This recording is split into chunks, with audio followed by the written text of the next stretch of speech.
로마서 8장 12절부터 17절까지 다 함께 읽도록 하겠습니다. 시작. 그러므로 형제들아 우리가 빚진 자로 돼 육신에게 져서 육신대로 살 것이 아니니라.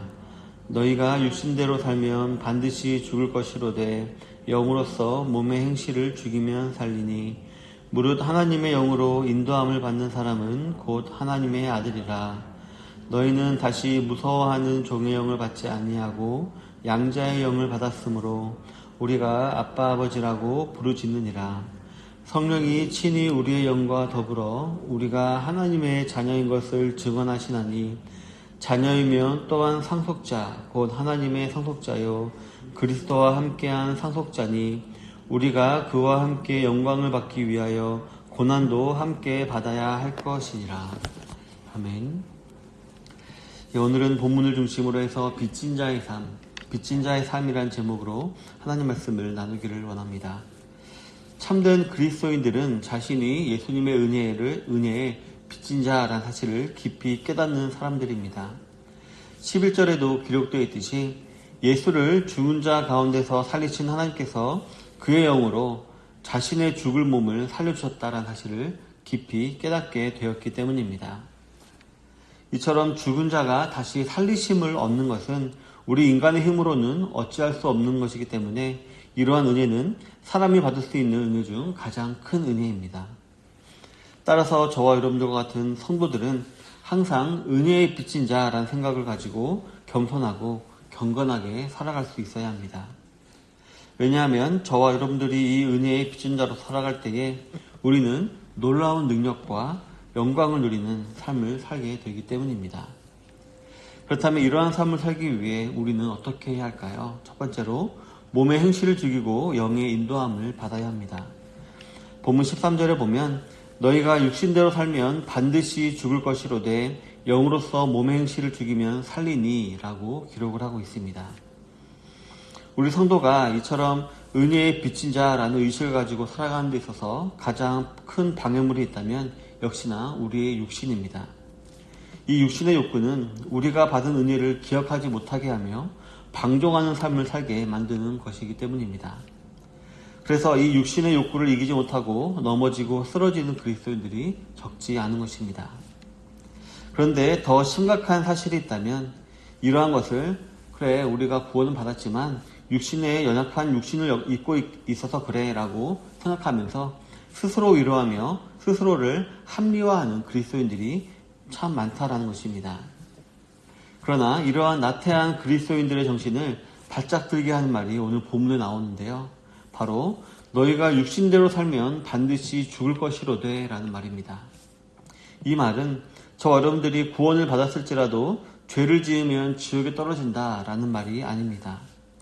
오히려 이 말은 너희가 너희의 육신의 연약함을 핑계대며 지속적으로 그 죄에 머물러 있는 것이 아무렇지 않게 여겨진다면 그것은 너희가 구원을 받지 않았다는 증거다라고 말을 하고 있는 것입니다. 애초에 구원을 받은 적이 없기 때문에 그저 종교생활만 하고 있을 따름이다라고 말하고 있는 것입니다. 만약 저와 여러분들 가운데 지속적으로 짓는 죄가 있는데 또 그런 죄가 너무나도 지속적이다 보니 죄로 여기지 않는 것이 있고 또한 그러한 죄를 회개하지도 않고 있다면 또 그냥 지내고 있다면 아마 자신의 구원을 의심해 보아야 할 것입니다. 정말 두려운 사실이 아니라고 할 수 없습니다. 혹 자신이 무슨 죄를 짓고 있는지도 모를 수도 있습니다. 이러한 사실을 가장 정확하게 판별할 수 있는 시금석이 있다면 바로 오직 하나님께 영광이라는 명제입니다. 또한 로마서 14장 23절에 보면 믿음을 따라하지 아니하는 것은 다 죄니라 라고 말씀하십니다. 따라서 성도 여러분, 저 여러분들은 영으로서 몸의 행실을 죽이면 살리니 라는 하나님의 구원의 말씀을 듣고 항상 영의 인도를 받으며 육신의 요구를 이기며 살아갈 수 있어야 할 것입니다. 그렇다면 영의 인도함을 받아 몸의 행실을 죽이는 것은 또 무엇을 말하는 것일까요? 바로 말씀대로 살아가는 것을 말합니다. 시편 119편 9절에 보면 청년이 무엇으로 그의 행실을 깨끗하게 하리이까 주의 말씀만 지킬 따름이니이다 라고 기록을 하고 있습니다. 이 세상에서 가장 많이 팔렸으며 또 가장 꾸준하게 팔리는 책이 있다면 바로 성경책입니다. 그런데 또 이 세상에서 가장 읽히지 않은 책이 있다면 또한 이 성경책이라고 합니다. 우리 신자들의 정말 부끄러운 실상을 꼬집는 말입니다. 성도 여러분, 항상 성령의 인도함을 받아 말씀 읽기에 열심을 내시는 성도님들이 되시기를 바랍니다. 그리고 그러한 가운데 육신의 행실을 죽일 수 있게 되시기를 바랍니다. 그리고 그러하심을 말미암아 은혜의 빚진 자답게 겸손하고 또 경건한 삶을 살아가시는 모든 성도님들이 다 되시기를 바라겠습니다. 두 번째로 은혜의 빚진 자로서 놀라운 능력과 영광을 누리는 삶을 살기 위해서는 하나님의 자녀답게 살 수 있어야 합니다. 본 15절을 보면 너희는 다시 무서워하는 종의 영을 받지 아니하고 양자의 영을 받았으므로 우리가 아빠 아버지라고 부르짖느니라 라고 기록을 하고 있습니다. 성도 여러분, 우리가 방금 전에 알아보았듯이 저와 여러분들이 영의 인도함을 받게 되면 놀라운 능력과 영광을 누리게 되는데 구체적으로 그 능력과 영광은 무엇을 말하는 것일까요? 바로 14절에 기록되어 있는데요. 무릇 하나님의 영으로 인도함 받는 사람은 곧 하나님의 아들이라 라고 기록하고 있듯이 바로 하나님의 자녀가 되는 것이 우리 사람이 받을 수 있는 가장 큰 능력과 영광임을 알 수가 있는 것입니다. 위대하고 놀라우시며 또 부여하신 하나님의 상속자가 되어서 그 모든 것들을 다 자기 것처럼 누리는 자녀가 되는 것입니다. 또한 이 부자관계는 서로 간에 책임이 있다는 것을 의미합니다. 따라서 저와 여러분들은 우리가 하나님께 지켜야 될 책임에 대한 부담과는 비교도 되지 않는 놀라운 안전보장의 은혜를 아버지이신 하나님으로부터 받게 되는 것입니다. 이와 같이 하나님의 영은 우리를 하나님과의 새롭고 놀라운 관계 안으로 인도하는 것입니다. 그런데 오늘 본문 전반절에 보면 무엇을 말하고 있을까요? 바로 너희는 다시 무서워하는 종의 영을 받지 아니하고 라고 기록을 하고 있습니다. 이 말의 속뜻은 소위 성도들 가운데 스스로 이러한 놀랍고 영광스러운 하나님과의 부자관계에서 벗어나서 다시금 비참한 자리에까지 내려가는 경우가 종종 있다는 것입니다. 이를 무서워하는 종의 영을 받는 것이다 라고 말하고 있는데요. 이는 이전에 마귀의 자녀였을 때를 상징합니다.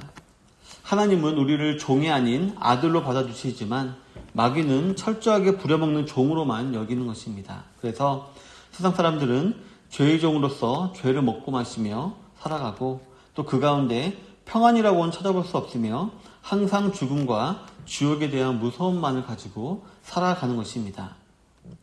그런데 우리 성도들 가운데 육신대로 살다가 죄에 빠져서 이와 같이 평안이 없는 삶을 살아가는 자들이 있다라는 것입니다.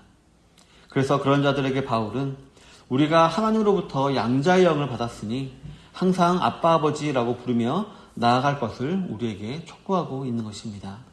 두려워하지 말고 항상 담대하게 아버지 하나님의 도우심을 받아 놀랍고 영광스러운 관계를 유지할 수 있도록 해야 한다라는 것입니다. 성도 여러분, 앞에서 제가 부자관계는 서로 책임을 소반하는 관계다라고 했습니다. 그리고 이러한 관계를 통해서 더 많은 이득을 보는 쪽은 하나님 쪽이 아니라 저와 여러분이라고도 말씀을 드렸었습니다. 그런데 우리 아버지 하나님께서는 저와 여러분들이 더욱더 하나님께 아빠 아버지라고 부르며 나오기를 원하십니다. 하나님께서는 내가 너무 손해보고 있는 것 같은데 라고 여기시지 아니하시고 오히려 자신을 의지하면 의지할수록 그러한 자녀들을 더욱더 기뻐하신다라는 것입니다.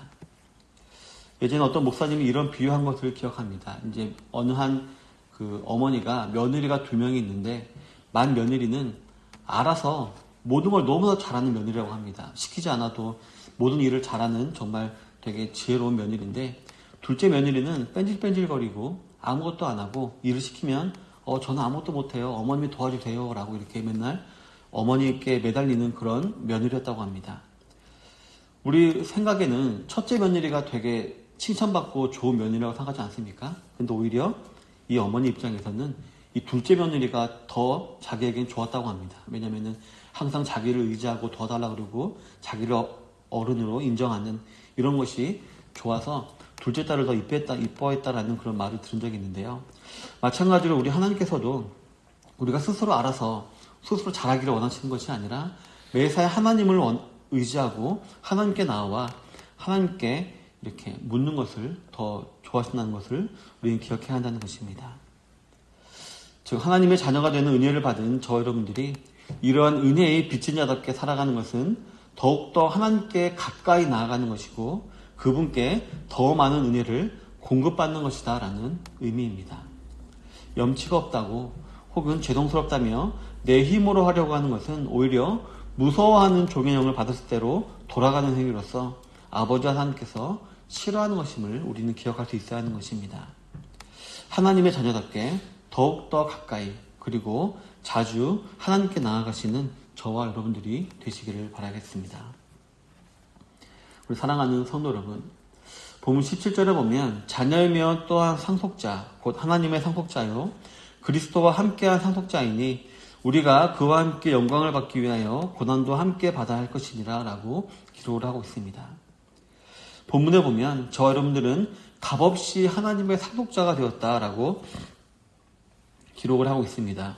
또한 그리스도와 함께한 상속자가 되었다라고도 기록을 하고 있습니다. 실로 은혜 중에 은혜를 하지 않을 수가 없습니다.